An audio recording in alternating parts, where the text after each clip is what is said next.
अस्सलाम वालेकुम रहमतुल्लाहि व बरकातुहू। दोस्तों, हमद इंटरनेशनल एयरपोर्ट पर कुछ नए या यूं कहिए नए तो नहीं लेकिन याद दहानी कराई गई है कुछ चीज़ों की कि जो लोग अब कतर वापस आ रहे हैं, दुनिया के किसी भी मुल्क से जो वापस आ रहे हैं या कहीं पे जा रहे हैं, तो मौजूदा हालात की वजह से कुछ चीज़ें हैं जिनका उनको ख्याल करना पड़ेगा। ख़ासकर वो लोग जो कि अब आ रहे हैं दुनिया के मुख्तलिफ़ मुल्कों में, जो फंसे हुए थे और वापस कतर आ रहे हैं। और आप जानते हैं कि कई मुल्कों से, बल्कि अक्सर मुल्कों से फ़्लाइट्स आना शुरू हो गई हैं। जिन मुल्कों से फ़्लाइट्स अभी नहीं आ रही हैं, तो ये फ़ैसला उन हुकूमतों का होगा, यानी कि उन मुल्कों का। जैसे बहुत सारे लोग, बहुत सारे दोस्त पूछते रहते हैं कि इंडिया से या नेपाल से या दीगर मुल्कों से कि फ़्लाइट्स कब शुरू होंगी। तो भाई, ये उन मुल्कों की हुकूमतों से आप पूछें इसका वहाँ से कब वो लोग इजाज़त देते हैं इंटरनेशनल फ़्लाइट्स की, तो इसका फ़ैसला वो लोग करेंगे, इसका फ़ैसला कतर नहीं करेगा। कतर में तो आने की इजाज़त है, और जो आएगा, जहाँ से आएगा, अलग अलग मुल्कों के हिसाब से अलग अलग चीज़ें बता दी गई हैं, जो कि आप मेरे पिछले वीडियोज़ में देख सकते हैं। फ़िलहाल मैं आपको सिर्फ ये बताऊंगा कि जो लोग यहाँ पर अब कतर पहुँच रहे हैं, कहीं से भी जब वापस आ रहे हैं, तो यहाँ हमद इंटरनेशनल एयरपोर्ट पर क्या होगा, क्या किया जाएगा। तो 3 चीज़ें बेसिकली आपको जहन में रखनी है। जो आपके दोस्त आ रहे हैं वापस, या आप में से जो लोग इस वक्त बाहर हैं और मुझे देख रहे हैं, या उन तक ये वीडियो पहुंचता है, तो 3 चीज़ें कम से कम जहन में आपके होनी चाहिए कि जब आप यहां पहुंच जाएंगे हमद इंटरनेशनल एयरपोर्ट पर, तो एक तो मोबाइल में एहतराज़ एप्लीकेशन होना ज़रूरी है। अब बहुत सारे लोग ये कह सकते हैं, या उनके साथ ये मसला हो सकता है कि उनके पास कतर का नंबर नहीं है, या कतर का नंबर था और वो ज़ाय हो गया, मतलब सिम नहीं है। तो उसका जवाब ये है कि एयरपोर्ट पे सिम आपको मिल जाएगी। वहाँ से आप जब आप वापस आएंगे, तो वहाँ से आपको कतर की सिम मिल जाएगी, आप ले सकते हैं। और वो सिम डाल करके आप, जो आपके नाम पर होगी वो सिम, और फिर मोबाइल स्मार्टफोन आपके पास होना चाहिए ताकि आप एतराज़ एप्लीकेशन फ़ौरन डाउनलोड कर सकें। और ये एतराज़ एप्लीकेशन अगर आपसे डाउनलोड नहीं हो रही है, तो वहाँ पर एयरपोर्ट में ऐसे लोग मौजूद होंगे, वॉलंटियर्स होंगे, जो इस सिलसिले में आपकी मदद करेंगे। ठीक है, तो एतराज़ एप्लीकेशन होना ज़रूरी है। फिर एक फॉर्म होगा जिसमें कि आपकी हेल्थ की क्या सिचुएशन है, क्या कंडीशन है, वो तमाम सवालात उसमें होंगे और उसको फिलअप करना होगा। यानी आपका मेडिकल स्टेटस क्या है, उसमें वो तमाम आप लिखेंगे। बीमारी है, कोई नहीं है, दवा ले रहे हैं, नहीं ले रहे हैं, वगैरह वगैरह, जो भी उसमें डिटेल्स होंगी नाम के साथ, वो तमाम होंगी। और तीसरी जो चीज़ होगी वो होगी कि जो वापस आने के बाद हेल्थ क्वारंटीन आपको करना होगा, सेल्फ आइसोलेशन। जो लोग घरों में रहेंगे और जो होटल में हैं, उनका मसला अलग है, वो भी अभी मैं बताता हूँ। तो वो एक अंडरटेकिंग होगी, एक पेपर होगा जिस पर आपको साइन करना होगा कि हाँ भाई, हम इतने दिनों तक हम घर में ही रहेंगे, हम बाहर नहीं निकलेंगे, हम क्वारंटीन का जो ड्यूरेशन या जो जितने भी दिन है वो मुकम्मल करेंगे। ठीक है, इस पे मैं अब बता चुका हूँ, पिछले वीडियोज़ आप देख सकते हैं तफसील से। तो अब यह है कि हमद इंटरनेशनल ने जितने भी लोग आने वाले हैं, आ रहे हैं, उनको 4 अलग अलग कैटेगरीज में तकसीम कर दिया है। और ये जो इनमें से जो पहली जो कैटेगरी है, पहला जो ग्रुप है, वो कतरियों के लिए है। यानी कि एक ग्रुप वो है जिसमें कि कतरी शहरी या उनकी जो बीवियां और उनके जो बच्चे हैं, या जिनके पास परमानेंट रेजिडेंस है यहाँ का, एक ग्रुप वो है। दूसरा ग्रुप वो है कि वो लोग हैं कि जिनको कुछ ख़ास मेडिकल प्रॉब्लम है, उनको कुछ ऐसी बीमारियां हैं, और इसकी डिटेल्स भी मैं पिछले वीडियोस में बता चुका हूं।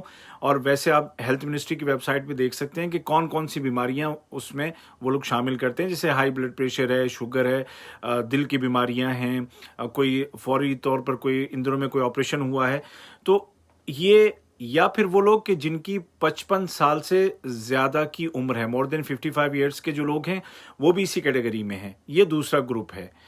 तीसरा ग्रुप उन लोगों का है कि जो लो रिस्क कंट्रीज से आ रहे हैं। ठीक है, तो ऐसा मुमकिन है कि एक शख्स लो रिस्क कंट्री से आ रहा है, उसकी उम्र 55 से ज़्यादा है, या उसको कोई बीमारी है, या वो कतरी है, तो बहरहाल ये एक ग्रुप है। और चौथा ग्रुप वो है मुसाफिरों का कि जो हाई रिस्क कंट्रीज से वापस आ रहे हैं। اور جو لو رسک کنٹریز ہیں ان میں کچھ اضافہ کیا گیا ہے، اپڈیٹ کیا گیا ہے، اس کی ڈیٹیلز آپ دیکھ سکتے ہیں جا کر کے جو ہیلتھ منسٹری کی ویب سائٹ ہے اس پر، لیکن اس میں بہرحال ہمارے جو ممالک ہیں وہ شامل نہیں ہیں۔ یہاں پر ایک بات اور میں بتا دوں کہ انڈیا، پاکستان اور بنگلہ دیش، نیپال وغیرہ میں قطر ایئر ویز نے جو لیبارٹریز اسائن کی ہیں کووڈ 19 کے ٹیسٹ کے لیے، وہ جو ٹیسٹ رپورٹ ہے وہ صرف اس لیے ہے کہ آپ کو بورڈنگ کی اجازت مل جائے۔ اگر وہ ٹیسٹ رپورٹ نہیں ہوگی تو آپ کو جہاز تک بھی نہیں آنے دیا جائے گا، لیکن اس ٹیسٹ رپورٹ کا یہاں کے جو گورنمنٹ کی جو پالیسی ہے یا جو ان کے جو آگے کی کارروائیاں ہیں اس میں وہ اس کا کوئی عمل دخل نہیں ہوگا۔ ٹھیک ہے، ابھی یہ فضا پروین صاحبہ یہ روز ہی پوچھتی ہیں کہ ممبئی سے دوحہ فلائٹ، بھائی یہ آپ انڈین گورنمنٹ سے پوچھیں، قطر گورنمنٹ کا اس میں کچھ لینا دینا نہیں ہے۔ وہاں سے جب فلائٹس آئیں گی، ابھی اگلے دنوں میں کچھ چارٹرڈ فلائٹس شروع ہوں گی تو آپ وہاں پر معلوم کریں، اس کا قطر حکومت سے اس کا تعلق نہیں ہے۔ تو اب یہ چیزیں آپ کو ذہن میں رکھنی ہیں کہ آپ کو وہ فارم، جو لوگ یہاں پہنچیں گے ان کو وہ ایک میڈیکل ایویلویشن کا فارم بھرنا ہوگا، اعتراض ایپ ڈاؤن لوڈ کرنی ہوگی، اگر سم نہیں ہے تو ایئرپورٹ پہ سم آپ کو مل جائے گی، آپ کے نام سے نمبر ملے گا اور اس کو ایکٹیویٹ رکھنا ہے، اور اس کے بعد آپ کو انڈرٹیکنگ پہ سائن کرنا ہے کہ آپ ہیلتھ کوارنٹین میں رہیں گے۔ تو اب جو ہائی رسک کنٹریز سے جو لوگ آ رہے ہیں تو ان کو الگ کیا جائے گا۔ ظاہر ہے کہ پہلے سے ہی ان کو پتہ ہوتا ہے کون کس ملک سے آ رہا ہے، تو ان لوگوں کو جوازات کا جو وہاں امیگریشن کا جو سیکشن ہے وہاں پر ان کو لے جایا جائے گا، اور جیسے ہی امیگریشن کی کاروائیاں مکمل ہوگی ان تمام لوگوں کو ان کے ہوٹلز میں بسوں کے ذریعے لے کے جایا جائے گا، اور یہ بسیں جو ڈسکور قطر جس ویب سائٹ کے ذریعے سے آپ وہ ہوٹل بک کریں گے اسی کی بسیں ہوں گی، یعنی کہ آپ اپنی پرائیویٹ گاڑی میں وہاں سے نہیں جائیں گے، بلکہ وہ بسیں آپ کو لے کر کے جائیں گی آپ کے ہوٹل میں، اور وہاں پر آپ اپنا جو پہلا ایک ہفتہ ہے وہ مکمل کریں گے، جس کے بعد آپ کا ٹیسٹ ہوگا، اور اس ٹیسٹ پر پھر یہ ڈیپینڈ کرے گا کہ مزید آپ کو کوارنٹین میں رہنا ہے یا آپ کلیئر رہیں۔ ٹھیک ہے، تو جو لوگ جو دوسرے جو لوگ ہیں ان کے علاوہ جو لوگ ہیں وہ ان کو ضرورت نہیں ہوگی، یعنی کہ جو ہائی رسک کنٹریز کے علاوہ کے جو بھی مسافر ہیں ان کے لیے بسیں نہیں ہوں گی، وہ انڈرٹیکنگ پہ سائن کریں گے اور اپنی گاڑیوں سے اپنے گھر جا کر کے وہاں پہ وہ کوارنٹین کر سکیں گے۔ ٹھیک ہے جی، تو یہ 3-4 باتیں تھیں جو کہ حامد انٹرنیشنل ایئرپورٹ کی جانب سے بتائی گئی ہیں، اور ان کا آپ کے جو دوست جو آ رہے ہیں ان کو آپ بتا دیجیے گا، اور جو لوگ یہاں پر ہیں ان کو تو خیر ظاہر ضرورت نہیں ہے، تو دعا یہ ہے کہ اللہ تعالیٰ جلد سے جلد آپ سب کو جو ایک دوسرے سے دور ہیں، جو فیملیز ایک دوسرے سے الگ ہو گئی ہیں، سب کو جمع کرے، اکٹھا کرے، اور سب خیر سے رہیں اور سب صحت مند رہیں، اور پلیز سوشل ڈسٹینسنگ کا خیال رکھیں، کیونکہ ابھی عید کے دنوں میں جو ملنا جلنا ہوا ہے اس میں تازہ رپورٹس کے مطابق جو افسوسناک چیز ہے وہ یہ ہے کہ بچوں میں کووڈ 19 کے کیسز بڑھے ہیں۔ 15 سال تک کی عمر کے جو بچے ہیں ان میں کووڈ کے کیس بڑھے ہیں، کیونکہ یہ عید میں جو آنا جانا ہوتا ہے اور بچے اتنا خیال رکھ بھی نہیں پاتے ہیں۔ یہ پیرنٹس کی ذمہ داری ہے کہ کم سے کم آنا جانا ہو، اور جب جائیں کہیں پہ تو وہاں کم سے کم لوگ ہوں اور وہاں کم سے کم دیر وہاں پر رہیں، یہ بہت ضروری ہے۔